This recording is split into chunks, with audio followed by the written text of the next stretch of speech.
आज मुंबई उच्च न्यायालयामध्ये गुणरत्न सदावर्तेच्या पिटिशनमध्ये राज्य सरकारने जी भूमिका घेतली त्यावरून राज्य सरकार आणि गुणरत्न सदावर्ते यांची मिलीभगत असल्याचं स्पष्ट दिसून येत आहे।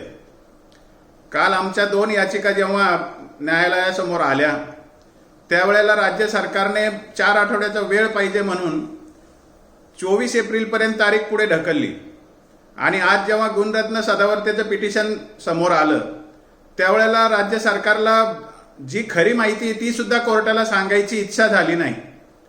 राज्य सरकारचे महाधिवक्ता त्या ठिकाणी साक्षात उपस्थित असताना त्यांना हे एसीबीसी आरक्षणाचे साधे नियम माहीत नसावे हे एक खेदाची बाब आहे। मुळात सदावर्तेंनी जो दाखला दिला महाराष्ट्र इंजिनिअरिंग सीईटी आणि मेडिकलची नीट या दोन्ही गोष्टींना एसीबीसी आरक्षण लागूच नाही तर न्यायालय त्याच्यावर भूमिका घेतच कसं? ॲडव्होकेट जनरलला एवढी साधी गोष्ट कशी माहिती नसेल? यावरूनच लक्षात येतं की सरकार आणि सदावर्ते हे एकत्र येऊन मराठा आरक्षणाला या ठिकाणी खीळ घालतायत। अजब न्याय आपल्या देशाचा। जे आरक्षण अजून सुरूच झालेलं नाही, अद्याप एकही एसीबीसीचं प्रमाणपत्र देण्याबद्दल सरकारने अजून ब्र काढलेलं नाही,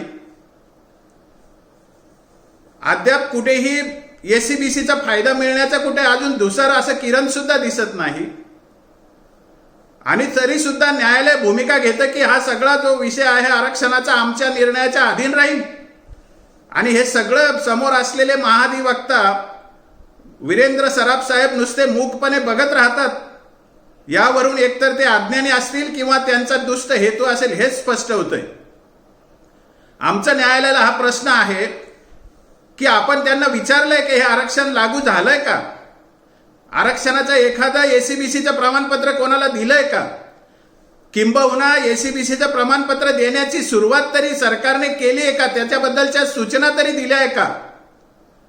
असं कोणतीही गोष्ट घडलेली नसताना न्यायालयाची भूमिका अशी कशी असू शकते की हे जे एसीबीसीच्या आरक्षणाचे लाभ आहेत ते न्यायालयाच्या निर्णयाच्या अधीन असतील?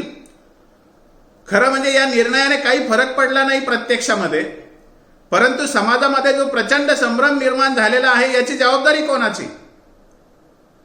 हे सरकार एवढं निगरगठ्ठ आणि मराठा विरोधी भूमिका घेतंय की 26 तारखेला तो कायदा पारित केला, 27 तारखेला त्याचे बिंदू नामावली घोषित केली, परंतु हे आरक्षण एसीबीसीचं आरक्षण लागू करण्यासाठी मराठा समाजाला जे कास्ट सर्टिफिकेट द्यायचे आहेत एसीबीसी मधून ते सर्टिफिकेट देण्याचं साधं ब्रही त्यांनी अजून उच्चारलेलं नाही।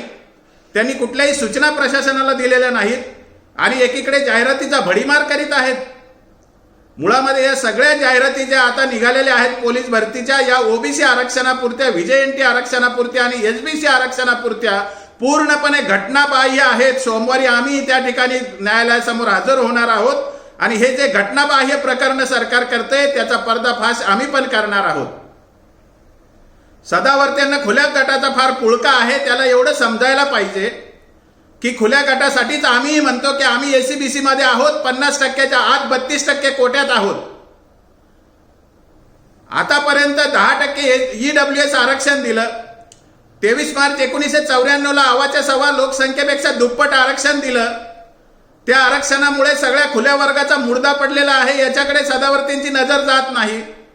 केवळ मराठा समाजाचा जेव्हा विषय येतो तेव्हा गुणरत्न सदावर्ते आणि सरकार यांची मिलीभगत मराठ्यांच्या मुळावर येते। याचा आजचं न्यायालयात जी सुनावणी झाली आणि ॲडव्होकेट जनरलने जी भूमिका घेतली त्यावरून हे स्पष्टपणे दिसून येते। याचा आम्ही पूर्ण निषेध करतो या सरकारच्या भूमिकेचा आणि न्यायालयासमोर आम्ही आता पुन्हा एकदा हजर होऊ सोमवारच्या हिअरिंगच्या वेळेला, खऱ्या गोष्टी न्यायालयासमोर आणूत आणि या गोष्टी ज्या संभ्रम झालेला आहे त्या दूर करण्याचा जरूर प्रयत्न करूत।